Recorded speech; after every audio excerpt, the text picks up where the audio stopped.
Исәнмесез, Яңа Гасыр каналында турдан-тур эфирда Татарстан хәбәрләре, студиядә Илгиз Шәкуров. Җомга көне яңалыклары турында алдагы ярты сәгатьтә. Казанлылар фатирларда кайнар су юк дип зарлана. Кайнар су юк. Кичәдән бирле салкын су ага. Ни өчен кайнар су бирүне нәкъ менә салкыннар башлангач туктаталар? Сәбәпләрен Рүзәл Шарипов ачыклады. Татарстанның агрохуҗалыкларында бәрәңге җыя башладылар. Бәрәңгеләре бик яхшы, бәрәңгегә дә быелны уңышлы ел булды дип әйтәсе килә. Арча районындагы уңышны Әдилә Закирова күреп кайтты. 5 көн укыргамы, 6 көнме? Уку сыйфатының дәрәҗәсе арта. Уку атнасы кыскаруның уңай һәм тискәре яклары турында Фәйзия Мәҗитова. Республикада шактый салкын һава торышы урнашты. Менә Казанның 1200-гә якын йортына кайнар су бирүне туктатканнар. Хәзер краннан салкыны гына ага. Су белән тәэмин итүче җаваплы оешмада аңлатуларынча, хәзер җылылык бирү системасын тикшерәләр. Һәм бу эш сентябрь ахырына кадәр сузылырга мөмкин. Димәк, шул кадәр вакыт кайнар су булмаячак. Ни өчен әлеге эшләрне хәзер көн суыткыч башлаганнар? Нигә җәен башкармаганнар? Күпме көтәсе? Бу сорауларга җавапны Рүзәл Шәрипов эзләде.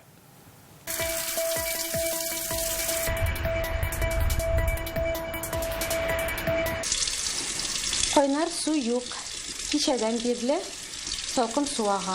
Алсу Солтанова инде 2 көн савыт сабаюар өчен суны чәйнектә кайнатам. Казанның Фатиха Мирхан урамындагы бу йортта кайнарын алдан кисәтеп та тормыйча сүндерделәр ди ул. Көтәбез, кайнар сусыз җайсыз өчен булмады салкын көннәрдә. Алданрак әйтеп куйсалар, җиңелрәк булыр инде. Без әзерләнеп торабыз. Кайнар су Фатиха Мирхан урамындагы башка йортларга да килми. Бирдә яшәүчеләр 7 сентябрьдән 24-нә кадәр турбаларны ягулык сезонына әзерләячәкләре турында телефон аша игълан ала. Халык моны ничек аңларга да белми. Чөнки фатирларында җылы су сентябрь ахырына кадәр диярлек булмый дигән сүз. Первый раз такого не было. Мондый хәлнең моңарчы булганы юк иде. Югыйсә техника белән технологияләр дә яңарып тора бит инде. Аңламассың. Ни өчен кайнар суны туктатканнар? Без Казан җылылык челтәрләре оешмасына мөрәҗәгать иттек. Бу план буенча башкарыла торган эш диде алар. Янәсе шул рәвешле турбаларны сынап карыйлар. Җылылыкны кинәт биргәч, эссе суга чыдыйлармы? Фатирларга җылылык нәкъ менә шушы турбалар буенча җибәрелә. Ягулык сезоны башланганча аларны махсус рәвештә эшләтеп карыйлар. Билгеле, бу вакытта фатирларга җылы су бирү туктатыла. Казан җылылык челтәрләрендә искәртүләренчә сынау эшләренә гадәттә 1-2 көндә җитәм. Халыкка таратылган игъланнарда исә 2 атна күрсәтелгән. Монысы запас диләр. Берәр җирдә турба шартласа, ремонтлап өлгерер өчен. Сегодня мы совершаем испытания.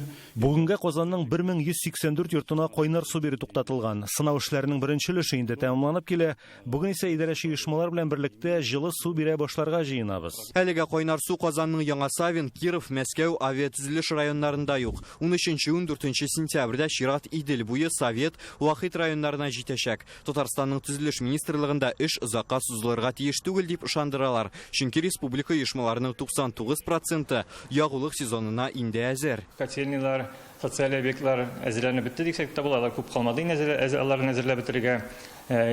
Күп фатирлы йортлар да инде 97%-тан артык паспортлар алдылар. Хәзерге көндә менә 15 сентябрь кадәр алар уже паспортларын алып бетергә тиешләр.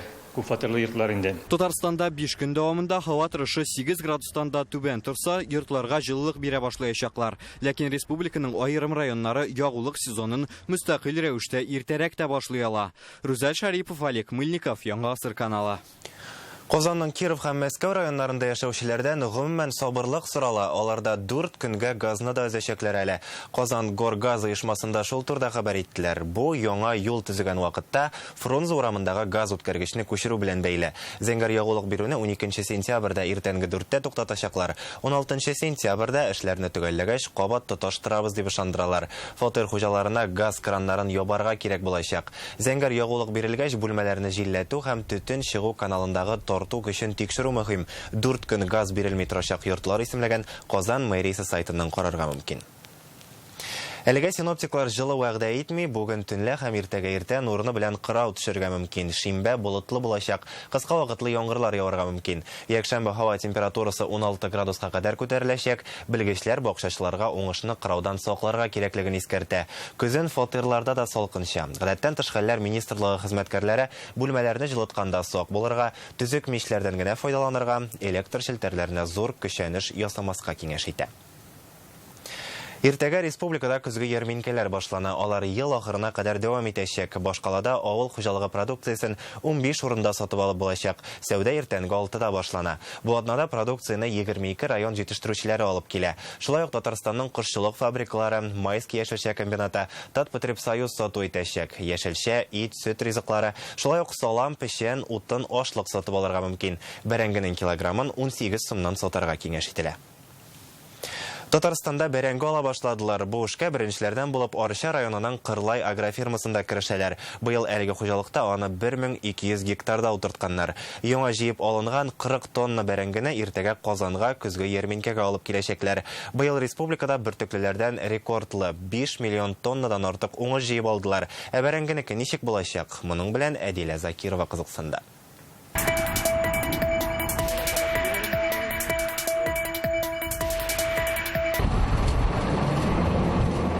Кырлай агрофирмасында быел бәрәңгене узган елга караганда 2 тапкыр күбрәк утыртканнар, 1200 гектарда. Ашламаларның зыянсызын табигый пестицидларны кулланалар. Бәрәңгене заманча комбайннар казып ала, машиналарга төяп җибәрәләр.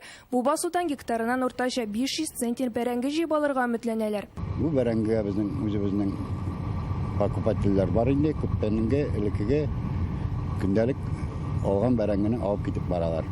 Килограмм 100. Вот прямо реально продуктовый. Эшнең беренче көнендә Кырлай агрофирмасына авыл хуҗалыгы министры Марат Җабаров та килде. Җитәкчене беренче чиратта бәрәңге уңышы кызыксындыра. Аны министр күз алдында үлчәп карадылар. 1 килограммда 100 грамм, бер төптән шуның кадәр бәрәңге чыкты. Бәрәңгеләре бик яхшы. Бәрәңгегә дә быелны уңышлы яу булды дип әйтәсе килә. Но кайда полив бар, полив булган җирдә аның уңышы инде 500 центнердан артыграк дип әйтәсе килә. Полив булмаган җирдә анда инде шул 200-дән дә кимрәк. Бәрәңге әз дип бар. Бүген көндә менә уборка безнең башланды республикада. Бөтен бәрәңге хуҗалыклары бәрәңге җыюны башладылар.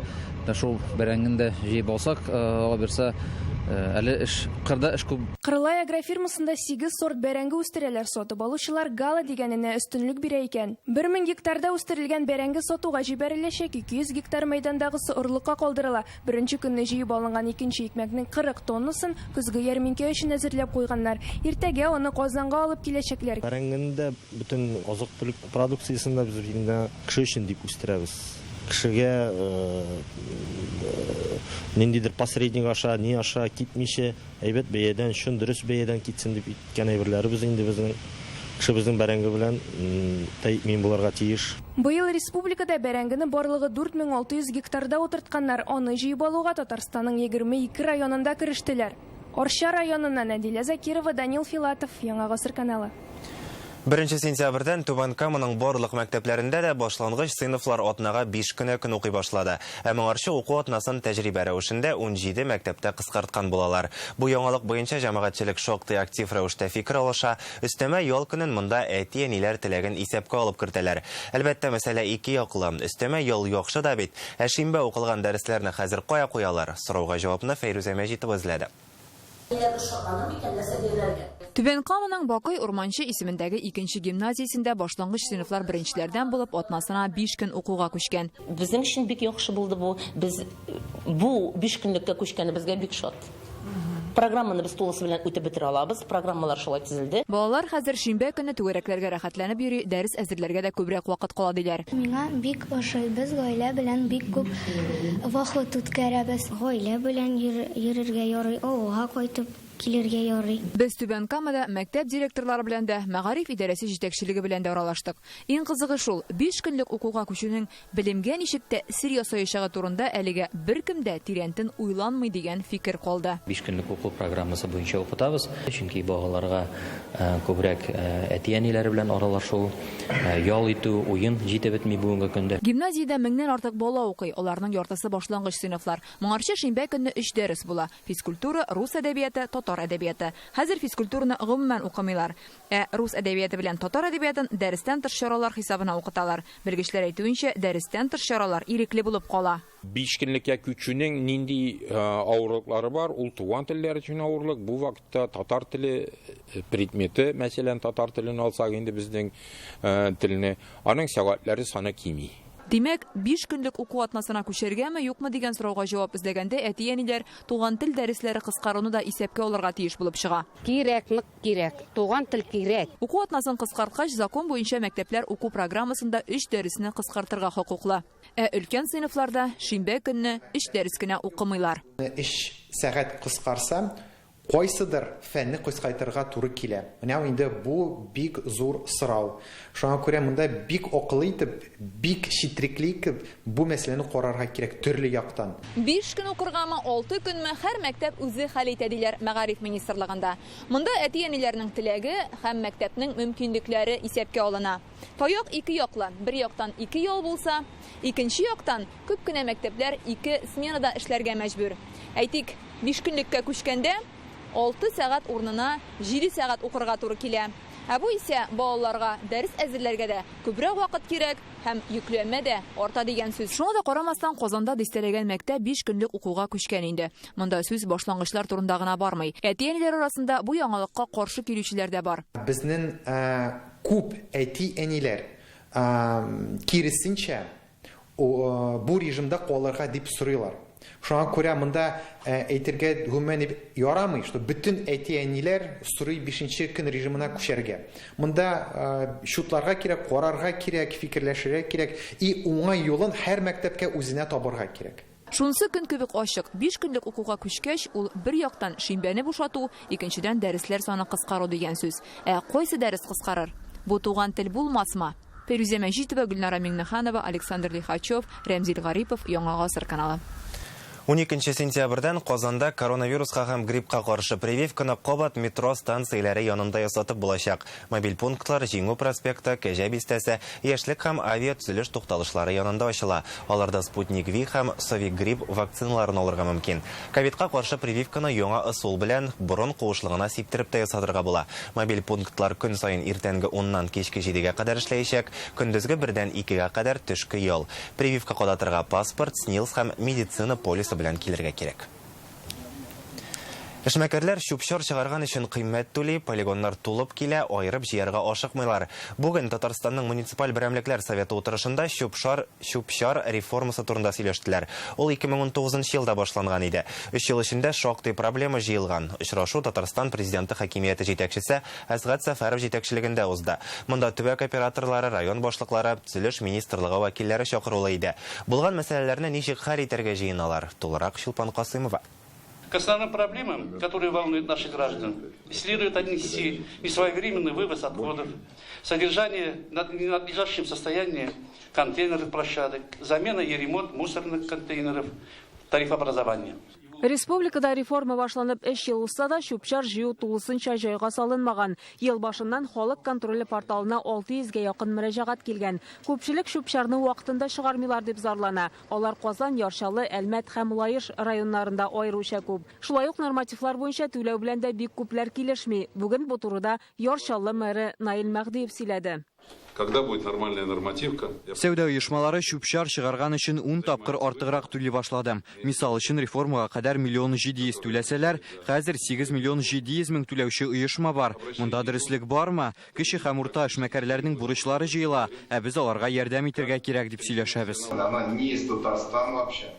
Она приезжала, вот делала замеры. Россиянең лицензиялы оешмасыннан махсус кеше Татарстанга килеп үлчәп китте. Кемгә күпме түләргә икәне ачыкланды, нормативлар билгеләнде.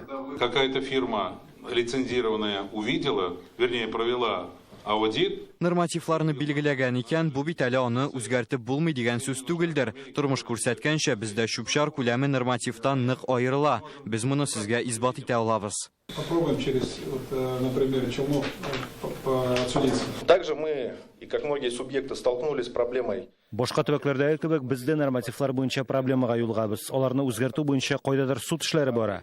Шуңа без аларны яңадан карарга тиеш. Яңадан үлчәп, санау өчен 1 ел вакыт кирәк. Безнең министрлык тарафыннан федераль закон таләпләренә туры китереп, яңа нормативлар эшләнде инде. Әле аны Россия экология операторы белән дә килештерергә кирәк. Нормативлардан тыш башка сораулар да җитәрлек. Татарстанның тарифлар буенча дәүләт комитеты аларны федераль дәрәҗәдә шишу өчен үз тәкъдимнәрен булдырган. Первая часть будет направлена на решение ограничения роста тарифов. Беренчесе тарифларны арттырмау, икенчесе оешмалар белән төбәкләрнең үзара килешеп эшләве. Мәсәлән, бер төбәк операторының полигоны ерактарак урнашкан ди. Транспорт чыгымнарын киметү өчен күрше төбәктәге полигонга кертә алу мөмкинлеге булырга тиеш. Контейнерларны тәртиптә тоту мәсьәләсе, полигоннарны рекультивацияләү һәм башкалар. Согласовано по пунктам, там 22 позиции. 22 позиция әзерләнде. Шуның 12-се федераль законга үзгәрешләр кертү буенча. Хәзер без дәүләт думасына тәкъдимнәрне әзерлибез. 8 сентября мы готовим выступление сейчас, с коллегами на профильном комитете Госдумы. Быел Казанның химический урамындагы полигона тула һәм ул ябылачак. Восточный полигонында төзелеш тукталган, чөнки ул авиация заводы самолетларының аэродромга төшеп утыра торган зонасына эләккән. Хәзер бу мәсьәләне хәл итү юлларын эзлиләр. Төбәк операторларын кайбер йортларның үз реестрында булмавы борчый. Утырышта бүген яңгыраган проблемаларны анализлап, кабат җыелырга дип сөйләштеләр. Шулпан Касымова, Рамзил Гарипов, Яңа Гасыр каналы. Казандагы инвалидларны эш белән тәэмин итүче комбинат бөлгенлеккә чыккан. Ни өчен дәүләт заказын үти алмаганнар? Битлегләр тегү бу эштә нинди комачаулык ясый? Бу турда бүген Реальное время интернет-газетасы яза. Бүген 21-нче гасыр лидеры дип аталган Бөтен Россия конкурсына нәтиҗәләр ясадылар. Бәйге зур тәнәфес ил күләм конкурсының ярым финалы буларак үткәрелде. Бирдә илнең 70 төбәгеннән 500-дән артык активист катнашты. Алар арасында Донецк Халык Республикасыннан килүчеләр дә бар. Бу балалар һәм яшьләр иҗтимагый берләшмәләре лидерлары һәм җитәкчеләре. 5 көн дәвамында алар үз-үзләре белән таныштырды, фикер проектларын тәкъдим итте, ил тарихын һәм Россия яшьләр сәясәте нигезләрен белүләрен күрсәтте. 20 җиңүченең 3-се Татарстаннан: Эвелина Хайруллина, Венера Белялова Казан кызлары, Виктория Андриянова Яршалыдан. 21-нче гасыр лидерлары дип табылганнарга республика президенты Рөстәм Миңнеханов ярдәме белән 50 мең сум күләмендә премия биреләчәк. Зур тәнәфес Бөтен Россия конкурсының финалына 100 кешене сайлап алачаклар. Октябрь аенда Артек лагерында 11-нче сыйныф укучылары 1 миллион, 9-10 класс балалары 200 мең сумлык акчалата бүләк өчен көч сынашыр дип көтелә. Диплом победителя вручается Андриянова Виктории Александровне, Республика Татарстан. Алар лидерлар, чөнки алар инициативалы һәм җаваплылыкка әзер кешеләр. Һәм булган планнарны алар чынга ашырырга әзер, һәм алар арасында күп кенә фикердәшләр бар. Казанда Казакстан мәдәнияте көннәре тәмамланды. 2 көн дәвамында баш калада казак фильмнары күрсәтелде. Рәссамнарының картиналарын күрсәттеләр. Муса Җәлил исемендәге опера һәм балет театрында Казакстанның сәнгать осталары катнашында гала-концерт гөрләде. Казакстан мәдәнияте көннәре Россиянең 3 шәһәрендә, Мәскәү, Астрхан һәм Казанда гына уза. Татарстан тамашачысы казак артистларын ничек кабул итте? Лиана Бәхтиева репортажы.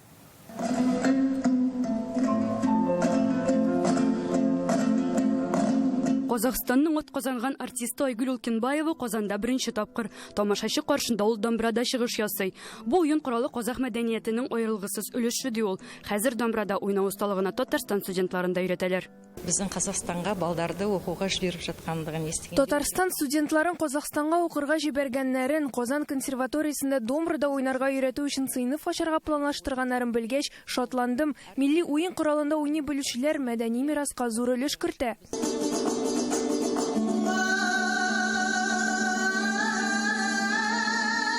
Опера һәм балет театры сәхнәсендә Казахстан халык уен кораллары оркестры артистлары да чыгыш ясады. Алар белән бергә танылган коллективлар һәм җырчылар. Рухия Байдукенова танылган татар җырчысы Василия Фаттахова репертуарындагы Туган як җырын башкарды. Казак җырлары башкача яңгырый. Дип бер нотаган айтылса, кеңеннән икенче татар телендә Туган як берничә ноталары бар.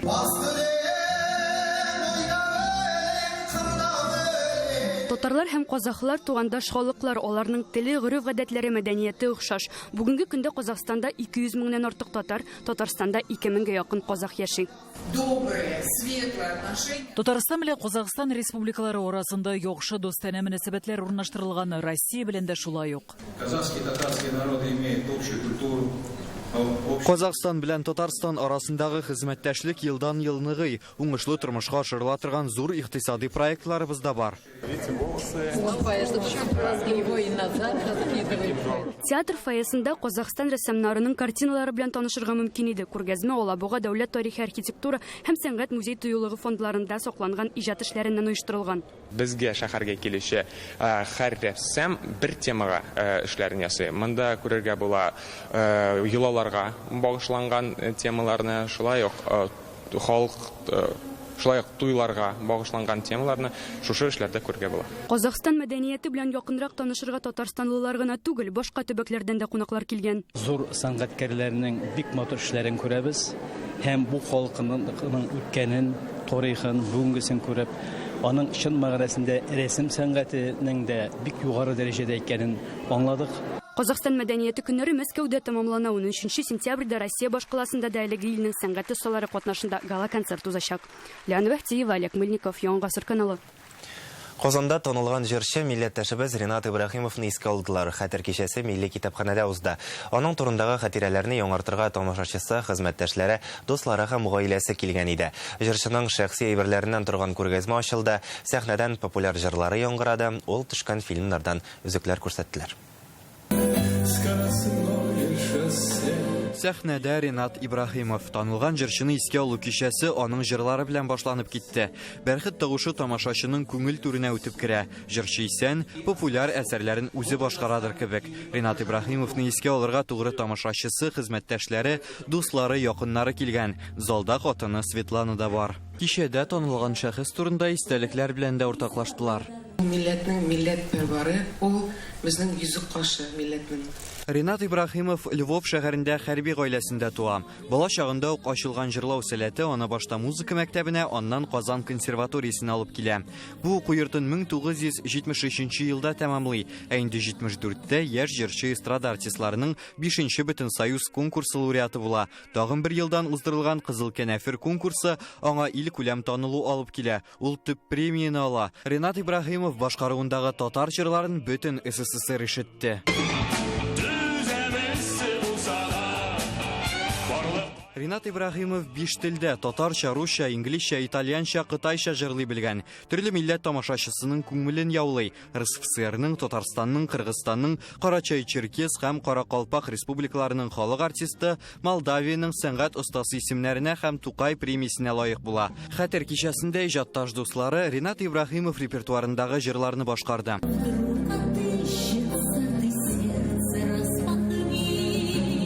Ул концертлар белән килә иде. Татарстан ниләре артистлары белән бергә. Шуны Ринатны күрсәк без телевидениедә или экранда рекламалар була иде. Шунда йөгерәбез билет алырга.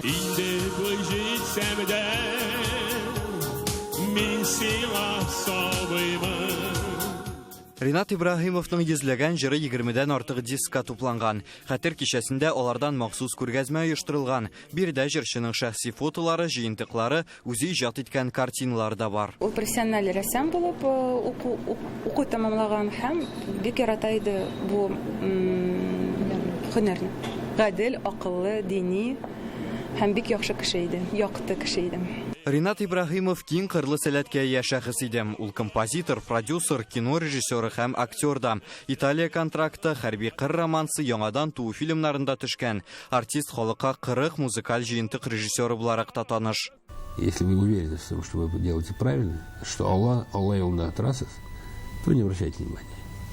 То есть не тратьте на это ни нервы, ни свои чувства, ни свое время. Ринат Ибраһимов исемендәге мәктәп ачылса, бик әйбәт булыр иде. Без бик шат булыр идек. Мин аңа карагач, мин гел уйдырам, шундый кешеләр бар микән бу дөньяда дип. Ринат Ибраһимов безнең арадан быелның майында китте. Ноябрьдә аңа 75 яшь тулыр иде. Әлеге дата уңаеннан туганнары зур хәтер кичәсе уздырырга әзерләнә. Танылган артистның исемен мәңгеләштерү йөзеннән аның исемендәге фонд та булдырырга телиләр. Рүзәл Шарипов, Рәмзил Гарипов, Яңа гасыр каналы. Шаян ТВ каналында иң популяр проектларның берсе Сәйлән җыр фестиваленең 4нче сезонын төшерә башладылар. Биредә балалар җыр осталыгы буенча көч сынаша. Ел дәвамында республиканың меңләгән сәләтле башкаручысы телевизион этапка үтү өчен ярыша. Алар арасыннан 16 бала сайлап алына. Казанда алар жюри әгъзалары Татарстанның танылган артистлары алдында чыгыш ясады. Бу юлы яшь җырчыларга Татарстанның ат казанган артисты Алсу Абелханова, җырчылар Илгиз Шәйхразиев белән Илгиз Мөхетдинов бәя берде. Алар татар телен белән киләләр монда. Бүгенге көндә бик менә шак катырлык әйбер, без районнарда киләбез, балалар татарча белми. Монда балалар үзләре килә.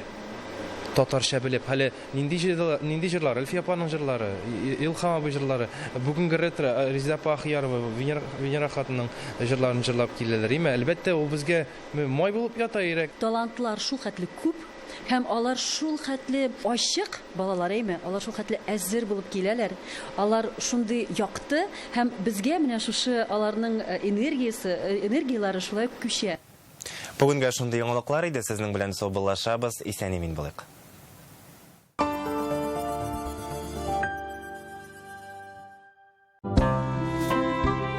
Кадерле тамашачылар, Кәрим Тинчурин театрында 15-16 һәм 30 сентябрь көннәрендә Хан кызы Турандык спектакленең премьерасы. Рәхим итегез.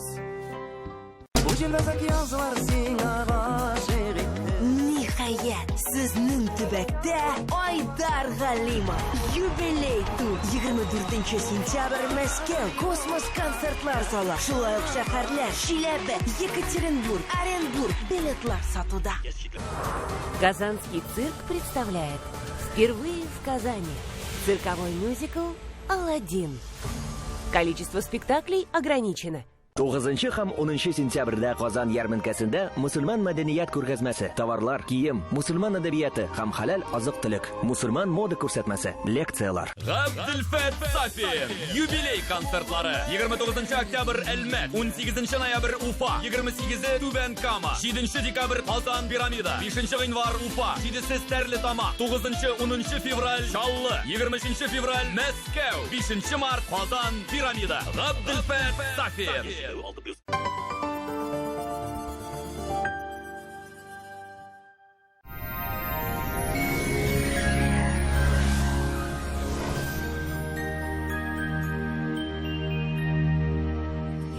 Исәнмесез, эфирда һава торышы чаралышы.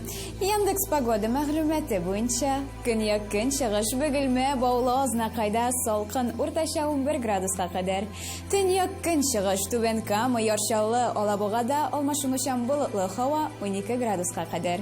Төньякта Актаныш, Әгәрҗе, Менделеевскида болытлы, уртача 12 градус. Төньяк көнбатыш Арча, Кукмара, Балтачта аязучан болытлы һава урыны белән яңгыр 11 градус. Көньяк көнбатыш Болгар, Буа, Чүпрәледә аязучан болытлы һава 12 градус җылы. Чистай, Нурлат, Мамадышта шулай ук болытлы, урыны белән яңгыр булырга мөмкин 12 градуска кадәр. Циклон һәм антициклон бер-берсен алыштыра һәм республикада һава торышы тотрыклы түгел. Якшәмбе көнне явым-төшемнәр фаразланмый. Сезнең өчен мәгълүмат. Аверс банкы бизнеска яңа тышкы икътисади эшчәнлеккә күнегергә ярдәм итә һәм бушлай исәп-хисап счеты ачырга халыкара банкларда төрек лирасы, Кытай юане, Казахстан теңгелары белән эш иткәндә түбән комиссия тәкъдим итә. Банк Аверс помогает бизнесу адаптироваться к новым условиям внешнеэкономической деятельности. Банк расширил возможности по валютному обслуживанию клиентов. В рамках акции «Выгодный ВЭТ для бизнеса» Банк Аверс предлагает бесплатное открытие расчетного счета и сниженную комиссию на международные переводы. Банк Аверс. Надежность имеет традиции. Миндә артроз. Балалар чит илдә операция ясау өчен түләп тә куйганнар иде. Кыйммәт булса да, уң як протез туры килмәде. Икенче операцияны көтә идем, тик кинәт кенә чит илгә чыгу шикләре ябылды. Шулай итеп мин доктор Остка килдем. Протез куярга кирәкми, хәтта авыр формалы артроз вакытында буынны яңа төр инъекция ярдәмендә саклап калырга мөмкин. Бу бит бәхет. Буынны коткарып булгач, тик кызганыч доктор Остка соңрак килдем. Ике буында исән булыр иде. Доктор Ост федераль шелтәренең медицина үзәге сезгә операциясыз һәм авыртусыз умыртка баганасы һәм буыннар белән булган проблеманы хәл итүдә ярдәм итә. 14 ел дәвамында Россиянең 10 шәһәрендә клиника табиблары ярдәмендә 70 меңгә якын операциянең кирәге калмый. Башкалабыз Казанда болытлы һава көтелә, уртача 12 градус. Җил төньяк көнбатыштан, атмосфера басымы терекемеш баганасының 760 мм тәшкил итә. Һаваның чагыштырмача дымлылыгы 69%. Җирнең магнит кыры тыныч. Бүгенгә менә шулар. Сау сәламәт булыгыз.